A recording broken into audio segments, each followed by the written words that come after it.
Tangled Hierarchy has at its core these five envelopes with notes written by Mahatma Gandhi on 2nd of June 1947, which happened to be his weekly Monday of silence, but also the day before the announcement of the partition of the Indian subcontinent. Mountbatten would have been meeting Gandhi to perhaps seek his participation or approval.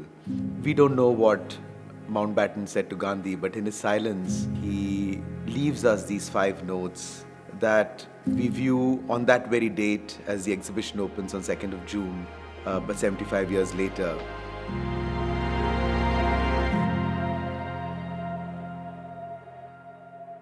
So while the envelopes sit in the middle of the space, on the two sides are these boxes. One, the mirror box by the neuroscientist V. Ramachandran,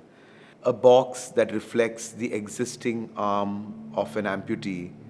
in a way reflecting the non-existent and thus allowing the amputee to release the phantom pain in a non-existent arm, something that gets visualized in the work of Alexa Wright. A deeper reflection on this phenomenon of a lingering pain in an absent limb is experienced through the work of Kader Attia, where philosophers, neuroscientists, cosmetic surgeons, and amputees take us through the idea of this lingering pain. Seen alongside these images of amputation and pain is the image of a raised arm, a show of hands at the All India National Congress, a meeting held to ratify partition within weeks of Gandhi having written those notes. This is an archival photograph by Homai Vyarawalla, who is often credited as being India's first female photojournalist. The raising of hands seemed to have a peculiar dimension of meaning when seen alongside the mirror box, but also seen alongside the amputation of land in the kind of cartographic work of Zarina, whose personal biography and family history overlaps with that of Partition. And in a way, cartography becomes a kind of central motive in the work of Mona Hatoum, where a cut-up map becomes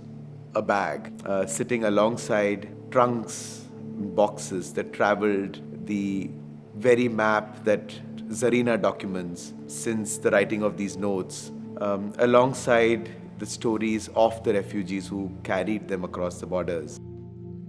Placed next to the trunks from the Partition Museum is a historic photograph named Games at a Refugee Camp, photographed by Henri Cartier-Bresson at one of the largest partition camps of Kurukshetra, which essentially has perhaps a light moment of refugees caught in an act of play, but equally in an act of falling. An image that finds another dimension of meaning in the work of Pfeiffer, where essentially you see images of football players constantly in a state of ceaseless falling. It's a state of fall that is produced by a foul that is now rendered invisible by digitally erasing the person who actually conducts the assault on the falling footballer, who seems to fall on a white line on a green field, perhaps a borderline on a field. And what is a field but a kind of place in which the world is played out? And a kind of diagonal sightline to Paul Pfeiffer's video is a video of a chase in a natural world by Beom, the Korean artist, where it almost appears as if the antelope has run so fast, perhaps on a Mobius strip, on a causal loop, that it now finds itself chasing the predator. And there's a peculiar shift in the predator-prey relationship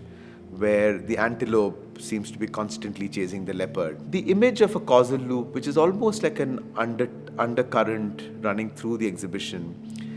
is experienced in a few places through the sort of legendary drawings of Sir Roger Penrose, the great physicist, mathematician, whose early workings of the impossible staircase, that the higher you climb, the more you find yourself where you began, recurs in a couple of places around the exhibition.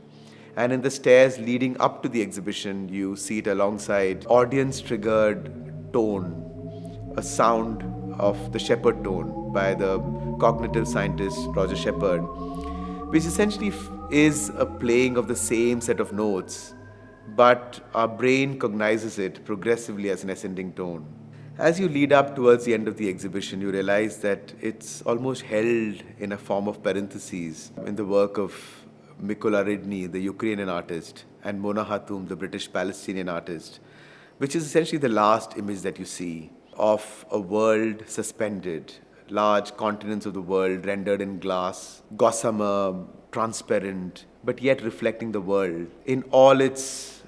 fragility, holding up a threat to a world that could collapse any time. A fragility that you also see in the very first work in the exhibition, which is Mykola Ridnyi's capturing of an everyday image of fisher folk fishing on a waterfront. And yet, the fragility of that day seems to be interrupted by advancing drones and airplanes. The video was made 6 years before the previous invasion of Ukraine, but we see it played out again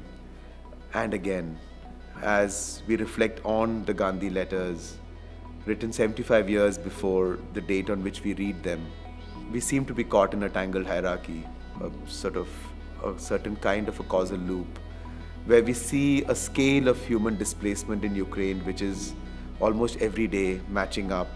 to the scale of human displacement 75 years ago in the very weeks that form the weeks of the exhibition.